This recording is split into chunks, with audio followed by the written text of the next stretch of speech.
She laughed in front of our friends, showing off my anniversary gift and calling it a pathetic attempt to keep her. Everyone chuckled, someone even clapped. I stayed silent. No one expected that I would be the one to expose her and her lover to everyone. But I was already preparing the evidence. Hi friends, if you enjoy this kind of story, don't forget to subscribe, like, and comment where you're watching from. Your support helps make more content. That evening we were sitting in the living room at a friend's house.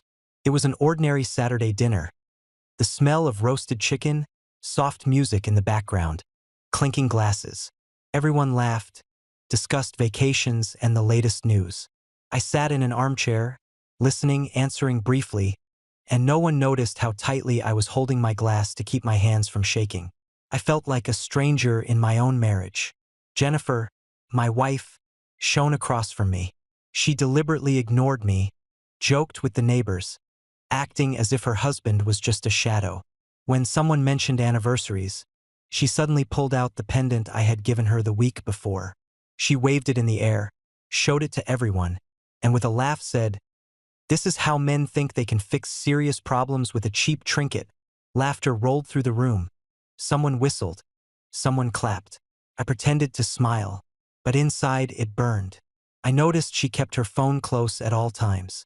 Every time the screen lit up, she turned it away from me. That evening, a call came through, loud enough for everyone to hear, but she ignored it. Later, I glimpsed the name on the screen, Michael.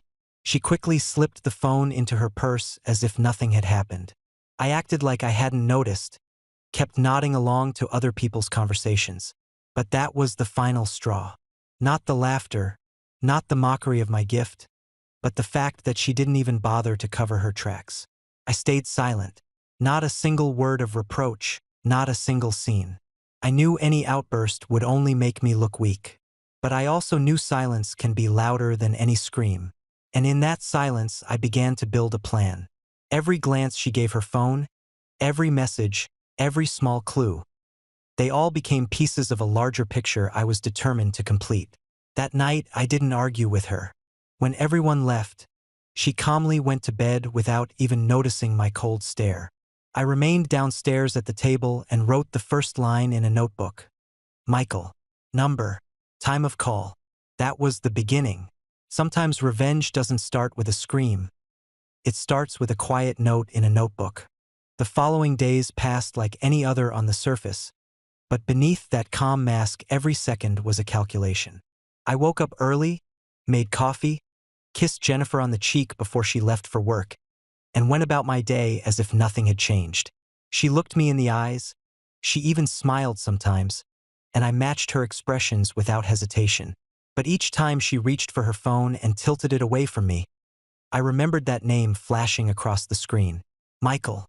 That name became the silent companion in every room of our house. I started with the simplest step. At night, when she fell asleep, I memorized the lock pattern on her phone. It wasn't difficult. I had lived with her long enough to know her habits, her rhythm, the way her fingers moved. Within a week, I was inside. Messages, photos, short calls at odd hours. All of it hidden behind the innocent mask she wore around me. I copied everything into an encrypted folder on my laptop. I didn't confront her. I didn't sigh or slam doors. I only saved and cataloged.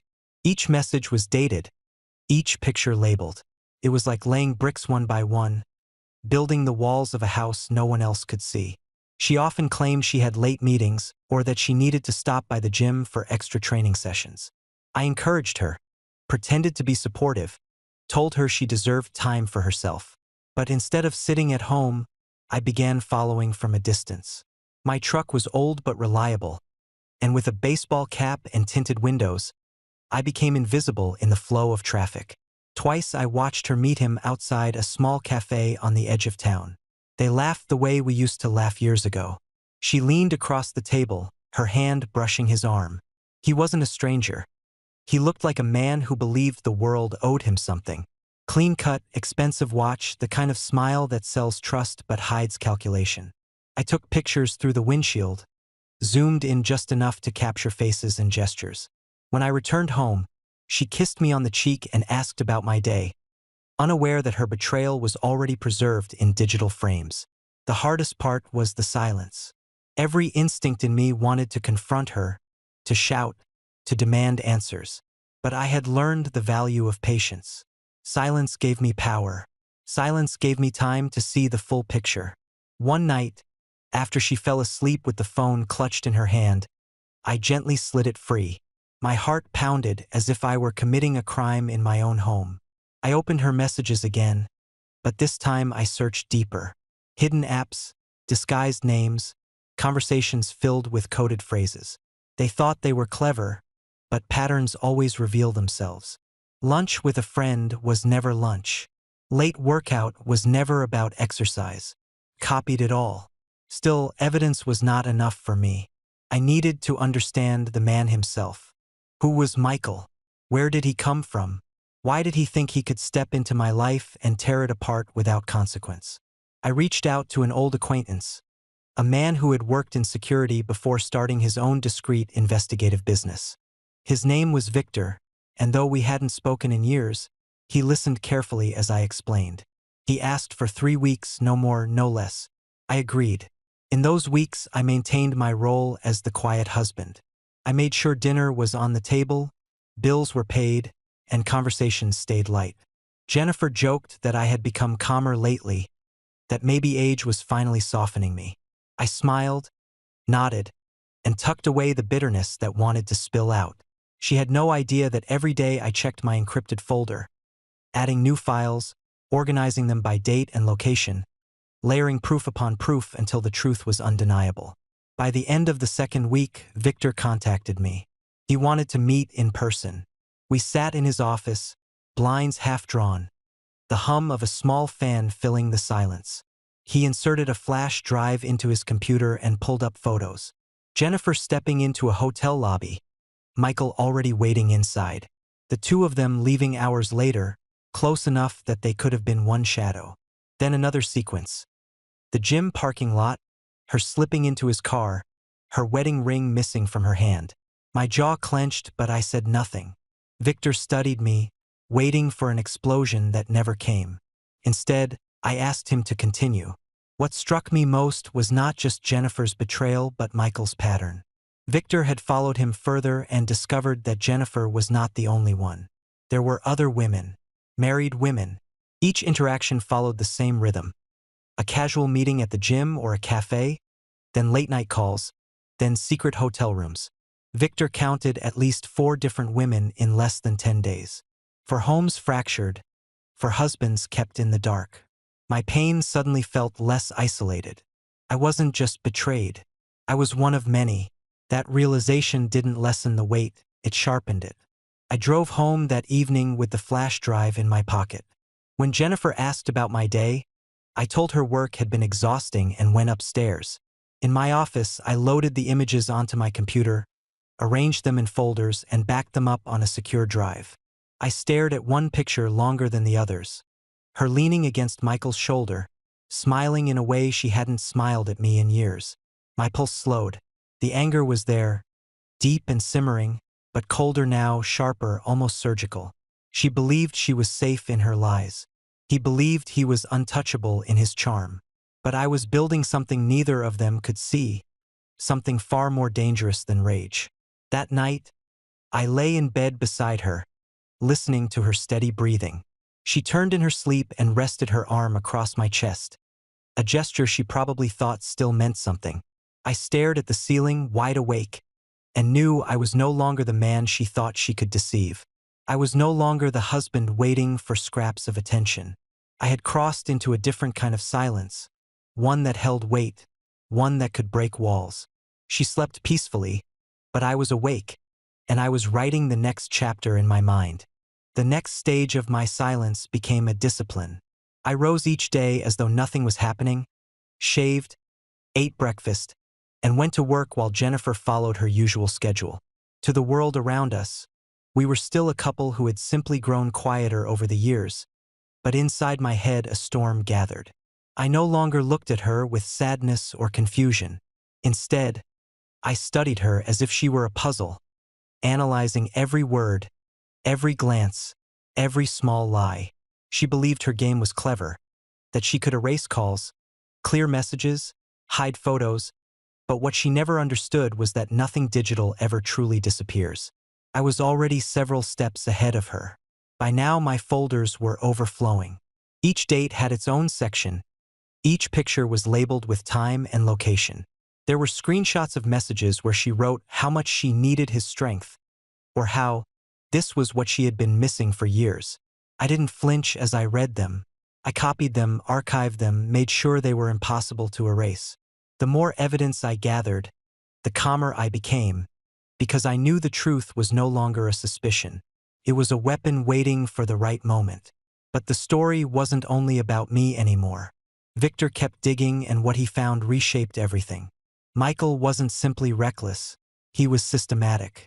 There was a script to his seduction, lines repeated to each woman, promises recycled, compliments copied word for word. He wasn't a lover. He was a predator disguised as a companion, feeding on the weaknesses of marriages that were already bruised. For women became 6, then 8. Each one married, each one convinced she was special. Some of their husbands I knew by name, men I had shaken hands with at community events or seen at the hardware store. The thought that they too were living in the same silence I was enduring lit a fire in me. I couldn't allow myself to collapse under the weight of betrayal. I had to think bigger.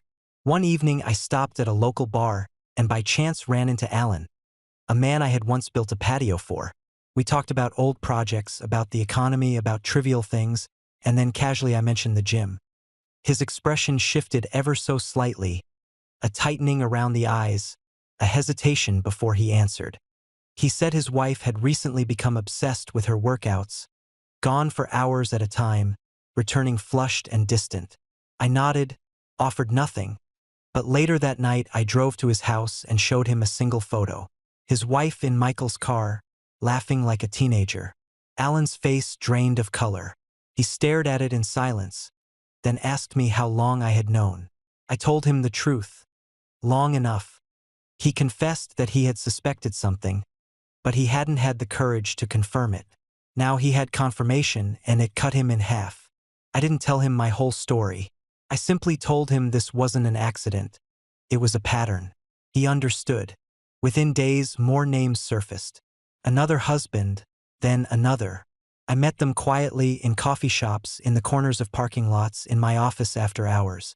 Each time I opened my laptop and showed them the files, the reaction was the same. Shock, disbelief, then a heavy silence as the truth settled. I spoke little. I didn't need to. The pictures spoke louder than anything I could have said. Some of them cried, some swore, some simply sat with their heads in their hands. But in each case, I repeated the same phrase I had come to believe with all my heart. The pain is the same, only what we choose to do with it changes. My own house became an odd stage play. Jennifer continued as though life was normal. She asked me about work, suggested we plan a vacation, even hinted at trading in the car for something newer. I agreed to everything with a smile. She had no idea that her every movement was being catalogued. Her every word weighed. When she laughed on the phone late at night, I noted the time.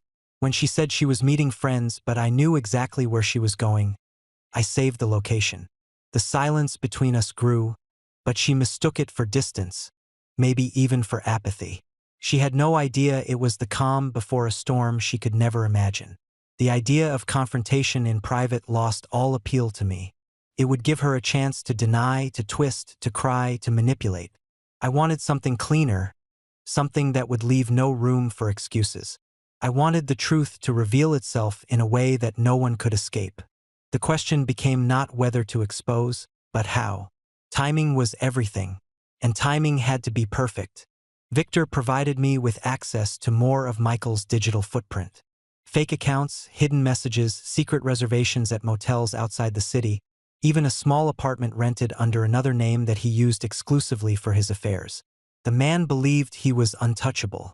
But nothing is untouchable when someone is patient enough to collect every detail.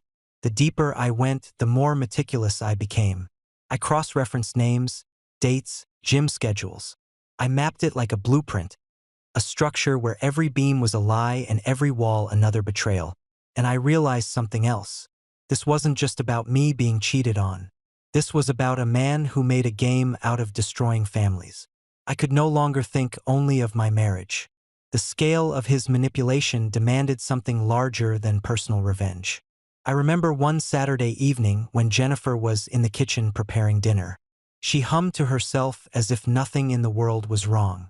I stood in the doorway watching her. She turned, smiled, and asked if I wanted wine with the meal. I nodded, sat at the table, and listened to her talk about how busy she had been. All the while I knew that earlier that very day she had been with him. The contrast was almost unbearable, but I didn't flinch. Instead, I stored that moment deep inside me as fuel.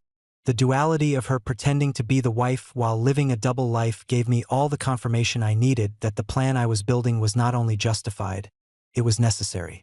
Late that night, after she went to bed, I returned to my office. I laid out everything on the desk: photos, screenshots, recordings. I organized them into a sequence, almost like chapters in a story. A story that would be told not with words, but with undeniable images and facts. Each click of the mouse, each file placed in order, brought me closer to something final. I wasn't shaking anymore. I wasn't angry in the way I had been at the start. I was calm, steady, deliberate. My silence was no longer a shield. It had become a weapon. The day of reckoning did not announce itself with thunder. It came quietly, like every other morning. I brewed coffee, read the newspaper, nodded when Jennifer kissed me on the cheek before she left. She thought I was heading to the job site early, but instead I drove to meet the men who now shared my burden. There were 5 of us gathered in a dim back room of a diner on the outskirts of town. Each of us carried the same hollow expression, the same knowledge that our lives had been dismantled piece by the same man. I opened my laptop and laid out the sequence. Faces appeared on the screen, laughter caught on camera, hotel entrances, phone records. Silence filled the room as each husband recognized his wife. No one raised his voice. No one needed to. What we shared was heavier than rage.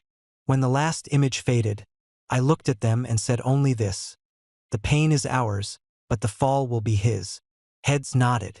No more words were necessary. From that day forward, the preparation took on a sharper edge. With Victor's help, I secured a way into the upcoming regional fitness competition.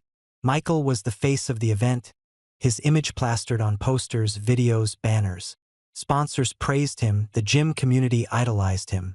He was about to step onto a larger stage than ever before, and I had chosen that very stage to be the place of truth. In the weeks leading up to the event, Jennifer buzzed with excitement. She talked about how proud the whole gym was of Michael, how everyone was certain he would take the top prize.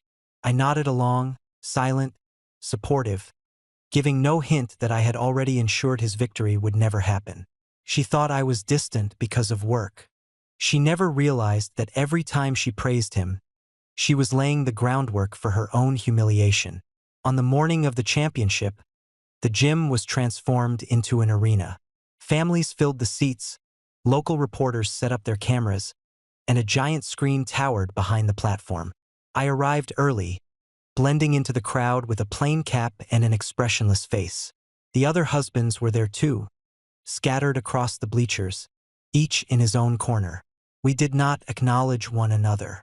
Our pact was silent but unbreakable. Jennifer sat near the front, her phone in hand, her smile bright. She waved to friends, laughed, and looked every bit the supportive wife.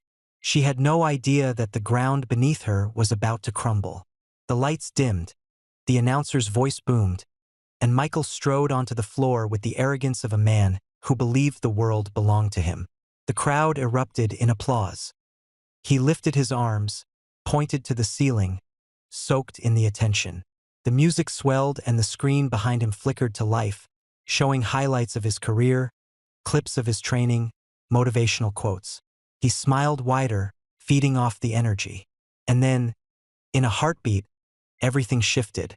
The screen went black. A hush fell over the crowd. At first they thought it was a glitch. 2 seconds passed. Then the first image appeared. Michael and Jennifer, kissing in a parking lot, date stamped in the corner. The silence deepened.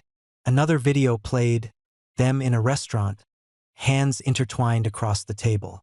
A caption followed, extramarital affair with Jennifer, married 15 years. Gasps rippled through the audience. Murmurs spread. Then came another photo, another caption. Melissa, wife of Alan. Then Lisa, wife of David.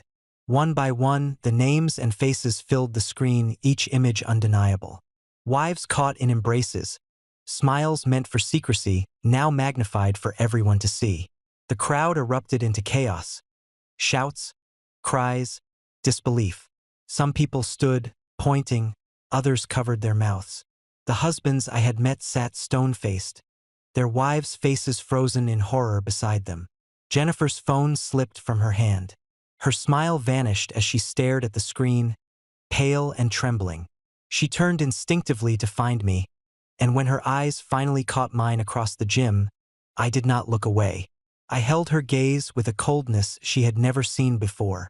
On the floor, Michael stood frozen, his arrogance drained from his face. He shouted something to the organizers, but they had no control anymore. The video was running on a timer, uninterruptible. More images rolled, more women revealed, more lies exposed. The crowd turned from shock to outrage. Sponsors pulled down banners, families rushed toward the exits, and men vaulted over barriers. Michael tried to flee, but he was surrounded. Some shouted at him, others shoved him. Chaos spread until security intervened, dragging him away, battered, humiliated. His career finished before the cameras that had once worshipped him. I did not move. I stayed in my seat, watching the ruin unfold. Jennifer sat just a few rows away, her hands covering her face, her body shaking. She looked again for me, desperate, pleading with her eyes for something, anything. But I gave her nothing. No words, no gestures, only silence. When it was over and the crowd dispersed, I walked out through a side door without glancing back. That was the cleanest cut I could give her. When she returned home that night, I was waiting at the kitchen table. Her suitcase was packed by the door. A folder with her documents sat neatly on the table. She collapsed onto her knees, begging me to listen, crying that it had all been a mistake, that it started as nothing and spiraled out of control. She said all the women had been caught up in some foolish game, that they had told each other it was harmless. She swore I was still the love of her life. I let her speak until the words dissolved into sobs. Then I stood, placed the folder in her suitcase, and told her calmly that I forgave her because I needed peace for myself, but she was no longer my wife. I opened the door and waited. She cried harder, begged again, but eventually she picked up the suitcase and walked out. The divorce came quickly. I made no demands, asked for no fights. I signed the papers, closed the chapter, and returned to my work. People in town whispered about the scandal for weeks, then months, but eventually the noise faded. What remained was the quiet respect I earned for never shouting, never lowering myself, only exposing the truth with clarity. I sold our old house and built a smaller one with my own hands, where silence became my ally instead of my prison. In time, I found companionship again, not as a cure, but as proof that trust could still exist. Jennifer lived in a small apartment, burdened by the weight of her choices. Michael vanished into obscurity, his name now a warning rather than a boast. For me, life resumed its steady rhythm. The pain had been real, but dignity endured longer. And that is what I learned. Sometimes silence is not weakness. Sometimes silence is the sharpest blade. If you watch this story to the end, don't forget to subscribe, like, and leave a comment telling me where you're watching from. Your support means everything.